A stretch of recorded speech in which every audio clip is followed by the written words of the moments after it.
ये वीडियो थोड़ी सीरियस होने वाली है, इसलिए आप इसे किसी ऐसी जगह पर देखें जहाँ पे आपको कोई भी डिस्ट्रैक्ट न कर सके, या फिर आप किसी ऐसे टाइम पर देखें जिस टाइम पर आपका ध्यान कहीं इधर उधर न भटके। क्योंकि जो बात मैं आपको समझाना चाहता हूँ उस बात को आप डीपली तभी समझ पाओगे जब आपका ध्यान बिल्कुल कॉन्सेंट्रेट होगा, आपका ध्यान इधर उधर नहीं भटकेगा। Okay, let's start. इस टाइम आपको बिल्कुल फ्री फील करना है। इस टाइम आपको अपनी फैमिली, अपने काम, अपने टाइम, अपने शेड्यूल, इन सब के बारे में कोई भी चिंता नहीं करनी है। बिल्कुल इन चीज़ों से फ्री फील करना है और अपने आप को बिल्कुल शांत रखना है। और जो मैं आपसे कहने वाला हूँ आपको वही करना है। तो अब हम करेंगे एक विजुअलाइजेशन। मान लो आज से आप 3 साल के बाद मर जाओगे और आपके सम्मान में आपके लिए कुछ शब्द कहने के लिए एक शोक सभा रखी गई है। वो एक बिल्डिंग में रखी गई है और आप उस बिल्डिंग में इंटर करते हो। आप देखते हो कि अगल बगल फूल लगे हैं, लोग बातें कर रहे हैं, काफ़ी भीड़ इकट्ठा हुई है और उनके चेहरे पर किसी के खोने का एक एहसास है, किसी के खोने का एक दुख है, अपने दुखों को शेयर कर रहे हैं। और आप धीरे धीरे उस रूम में और अंदर जाते हो और आप देखते हो एक ताबूत। उस ताबूत का दरवाज़ा आप जैसे ही खोलते हो तो आपका सामना आपसे ही होता है, यानी कि आज से 3 साल के बाद आप वहीं पे लेटे रहोगे। अब वो जितने भी लोग इकट्ठे हुए हैं उसमें से मान लीजिए कि 4 माइक्स हैं। जैसे पहली माइक है आपकी फैमिली से। आपकी फैमिली मीन्स आपके दादा दादी, बच्चे, भाई, भतीजा, भांजा, चाचा, चाची और भी लोग। और दूसरी माइक है आपके फ्रेंड की, जो ये बताने आए हैं कि आप किस तरह के इंसान थे, कैसे दोस्त थे। और तीसरा है आपके वर्क या प्रोफेशन से, जहाँ पे आप काम करते थे। और चौथा है उस कम्युनिटी या फिर उस किसी ऐसे ऑर्गेनाइजेशन से जिससे आप जुड़े हुए थे। अब कार्यक्रम शुरू किया जाता है और वो माइक आपके बारे में कुछ ना कुछ बोलेंगे। अब आप ये सोचो कि उन माइक्स से आप क्या सुनना चाहोगे। ये टोटली आपके हाथ में है।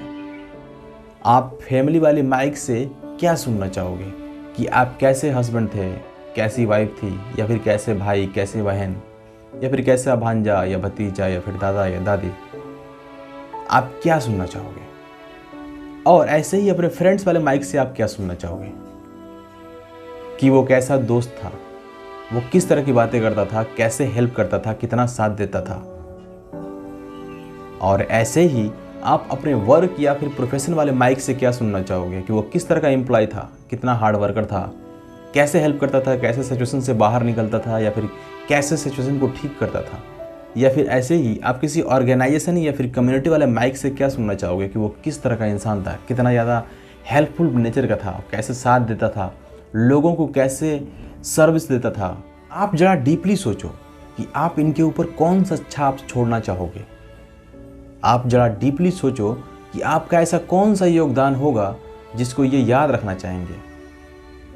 आप ज़रा डीपली सोचो कि आपकी ऐसी कौन सी यादें होंगी जिसको ये हमेशा अपने दिल में सजा के रखना चाहेंगे। ये कम्प्लीटली आपके ऊपर निर्भर करता है। अब अगर आपने इस विजुअलाइजेशन में सीरियसली पार्टिसिपेट किया था तो आपने थोड़े समय के लिए ही सही अपने फंडामेंटल वैल्यू को टच किया था।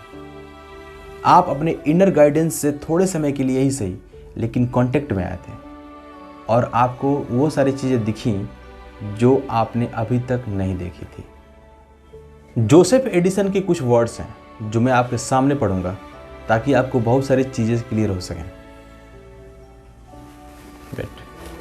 जब मैं महान कब्रों को देखता हूं तो ईर्ष्या की हर भावना मुझ में मर जाती है। जब समाधि लेखों को पढ़ता हूं तो मेरे अंदर की सारी अत्यधिक इच्छाएं बाहर चली जाती हैं। जब किसी की कब्र पर माता पिता के शोक से मिलता हूं तब मेरा दिल करुणा से भर जाता है।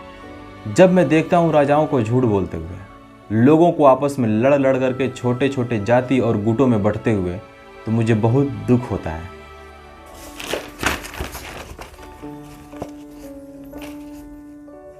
जब मैं देखता हूं समाधि पर लिखे हुए तारीखों को जिसमें कुछ लोग आज मरे हैं और कुछ लोग 600 साल पहले। और एक महान दिन ऐसा भी आएगा जिस दिन हम सब यहीं आकर के अपनी उपस्थिति दर्ज कराएंगे। एक्चुअली इन पूरे बातों का मतलब ये है कि हमें अपनी ज़िंदगी जीना कैसे है, हम अपने आप को कैसे देखना चाहेंगे। हम अपनी ज़िंदगी को जैसे भी देखना चाहते हैं, हम अपनी ज़िंदगी में जो भी करना चाहते हैं, जो भी बनना चाहते हैं, जो भी सुनना चाहते हैं, उसके लिए हमें एक क्लियर अंडरस्टैंडिंग रखनी होगी। जब आप एक क्लियर अंडरस्टैंडिंग रखते हो कि आपको क्या पाना है, तो फिर आप उसी के हिसाब से स्टेप लेते हो और आपका स्टेप हमेशा सही डायरेक्शन में होता है। आपका स्टेप कभी ख़राब नहीं होता, आपका स्टेप कभी फालतू नहीं होता, वो हमेशा आपको उस मंजिल की ओर ही ले जाता है और आप एग्जैक्टली वही चीज़ पाते हो जो आप पाना चाहते थे।